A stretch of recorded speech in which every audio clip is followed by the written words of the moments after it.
Israeli Prime Minister Benjamin Netanyahu says he is not facing any pressure from his coalition to dismiss a ceasefire deal with Hamas. The defiant remarks are in response to President Biden's address last week, where he announced a proposal from Israel to Hamas to stop the fighting and release hostages. It also follows escalations in the region. Israel conducted several deadly airstrikes in Gaza overnight.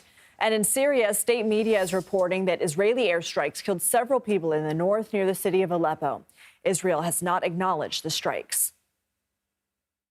CBS News foreign correspondent Imtiaz Tyab is following these developments for us from Tel Aviv. So this ceasefire proposal, Imtiaz, it's received international support, and now Israeli officials have had all weekend to digest President Biden's remarks. What are you hearing about their thoughts?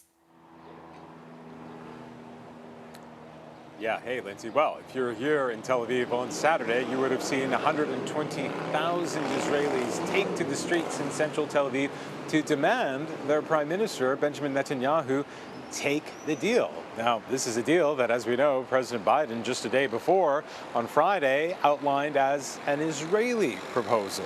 Whatever the case, we've now heard from what could best be described as the extremist right-wing members of Mr. Netanyahu's own government coalition, Bezalel Smotrich, who is the finance minister, and Itamar Ben-Gvir, who's the national security minister. Both of them coming out and saying that they do not support this deal at all. In fact, they're calling it a surrender deal, saying that if Mr. Netanyahu does go ahead with this proposal as it's written, or at least outlined by President Biden, that they will withdraw their support from the government, which is a coalition government here in Israel, and that would lead to the collapse of it. So what we're seeing is Benjamin Netanyahu, Israel's longest-serving prime minister, really getting pressure on both sides to make a deal, and yet he hasn't announced what he's exactly going to do. Lindsay. So my next question was going to be, is Hamas any closer to signing off on this? But given what you just said, is that question at this point a little irrelevant? Well, I think the short answer is that Hamas is also a big player in this as well. And although we heard from them almost immediately after President Biden outlined this proposal from the White House, the Hamas saying that they responded, quote, positively to it.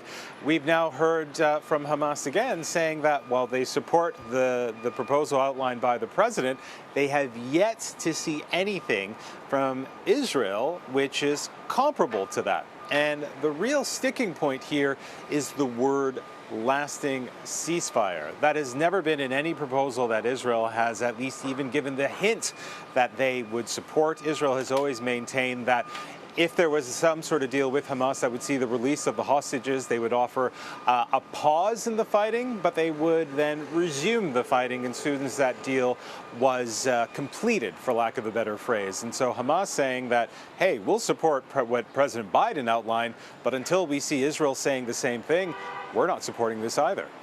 So, Imtiaz, President Biden has said Israel has ensured Hamas cannot stage another attack like what we saw on October 7th. So what is left for the Israeli military to do?